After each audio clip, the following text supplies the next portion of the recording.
If you're watching this video, you've probably already heard about the CRNA profession, and you might already know me from Instagram or TikTok. If you don't know me, my name is Chrissy. I'm a certified registered nurse anesthetist, and I've been doing this for almost 7 years. You might be wondering if this is the right profession for you, what it would look like, and what the journey looks like to get there. Deciding to become a CRNA is a huge undertaking. It's a lot of years of education and a lot of money you'll be investing, so it's no surprise that it's a stressful decision for many. In this video, I'm going to talk about why I became a CRNA in hopes that it will help you on your journey. If you don't already know what CRNAs do, it means we give anesthesia in the operating room as well as anywhere else that anesthesia services are provided. It's a profession that's been around as long as anesthesia has been given in the United States, and it's an extremely rewarding career. If you're wondering more about what the profession is and what it looks like, I'm going to have lots more videos to come, so make sure you hit that subscribe button and comment down below what your questions are. That way I can make a video to answer them and you'll be notified when they drop. Let's get into the good stuff. The most important thing to keep in mind with any career journey, you don't have to know what you want to do right away. The first step is gathering as much information as you can about as many professions as you're interested. The truth is, you can change your mind and pivot at any time along the way. Like many of you, I suspected that I wanted to be in healthcare when I got to college, but I wasn't quite sure what that would look like. At first, I thought that I wanted to go to medical school. I grew up in a household where my older sister had autism spectrum disorder, and she also had Turner syndrome, which meant lots of doctor's visits to specialists. It also meant that my parents used to have to give her growth hormone injections every night growing up, and she had some special considerations about her medical care. So I had a lot of exposure to the healthcare world at a really young age. I was really used to being placed in a helper role. Always being a natural helper, plus having good grades, being a good student, it seemed like the obvious choice was to go into some sort of helping profession. I think that's how most of us start. I thought I might want to go to medical school, but at the time my family was part of a branch of Christianity that was extremely fundamentalist. It was really discouraged for women to pursue careers like medicine because not only would it take away time from your family, but it also brought up some religiously controversial issues. I was heavily discouraged from going down that route. I had to come up with a plan B. So I actually started my first major in college in social work. It really overhauled my worldview as a young college student and gave me a huge amount of exposure to people from all different walks of life. I loved my social work classes and my internship, but I really felt like I was missing the nerdy component of taking science courses. I decided to add on an anatomy and physiology course, and I also started general chemistry. I really loved my science classes. I decided it was time to look back into going into a career in healthcare and seeing what that might look like. I ended up pivoting away from a social work major into a psychology major. I knew it would allow me to continue taking science courses and pivot into either a career as a clinical psychologist or potentially set me up to go back to medical school. This is where my second biggest piece of life advice comes in.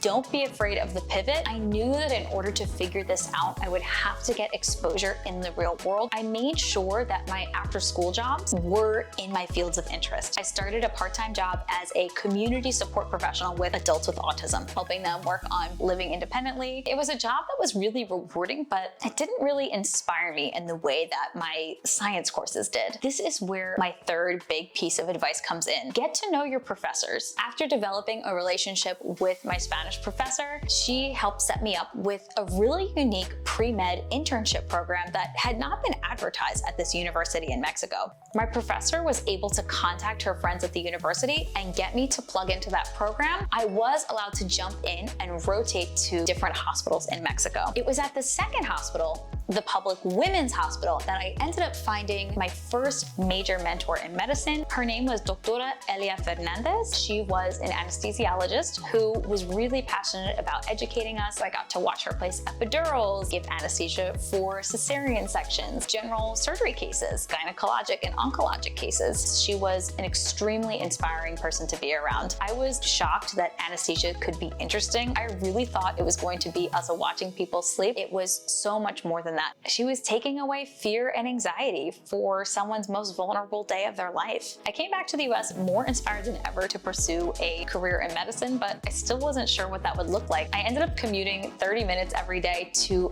a night class to become an EMT so I could start to get some experience hours for either medical school or PA school. After that course was over and I was certified as an EMT, I also got a job as a nurse's aide in a surgery center. Getting that second job as a nurse's aide opened so many doors for me. That is where I first discovered what a CRNA was. We had one anesthesiologist who would work patients up while the CRNAs would give the anesthesia in the operating room. Whenever we had downtime, he would introduce me to the CRNAs and the surgeons and take me into the operating room and have me shadow. It was at this time I decided I would finish my psychology degree early, and I found a second degree accelerated BSN program, a Bachelor of Science in Nursing. I knew that this would open the door to me pursuing any path. Maybe I would fall in love with nursing, maybe I would become a nurse practitioner, or maybe I would go into anesthesia after all and become a CRNA. At this point, I had explored so many things and realized that you could get passionate about anything that you get exposed to. I really wanted to taste it all so that I could be positive in my decision before dedicating more time and more money into a career that I wasn't 100% sure about.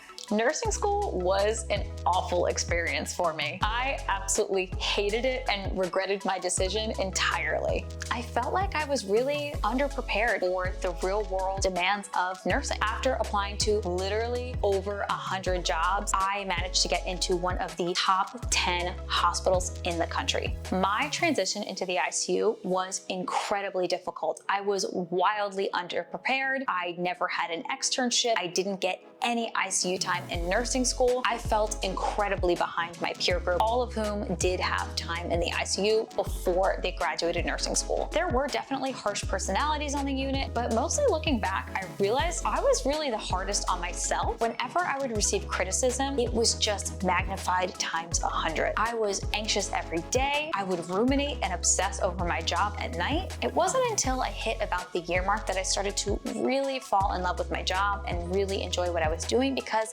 I finally felt like I was safe in my practice. I really felt like I just enjoyed nursing, but I also knew that I didn't want to be a bedside nurse forever. Feeling stretched thin in multiple directions constantly frustrated me because I felt like I couldn't give the care that the patients deserved. I knew from my experiences that anesthesia had all of my favorite parts of ICU nursing and none of the parts I didn't like. When you're giving an anesthetic, you are one-on-one the entire time, from start of a case to end of case. And that's still my favorite part of the job today. I researched CRNA schools endlessly. All the schools in the Philadelphia area had quite a long waitlist to get in. Around the 18-month mark of nursing, I started gathering paperwork to start applying to these programs. It turned out that the University of Pennsylvania, which was the shortest program with also the shortest wait time, was having their last year of the master's program. I was scared that the DNP would cost a lot more money. That was a huge concern to me because I already had a lot of student loan debt from my first 2 degrees. So I figured that even though that Penn was more expensive, by starting a year sooner and by having a program that was shorter, it would still save me money in the long run. I was right about that. The thing that I was wrong about, the last year of the master's was actually starting 2 months from the time that I started getting my paperwork together. A month later, I got a phone call from UPenn saying that they had some spots on the wait list that had opened up. I went down that weekend to have an interview in person.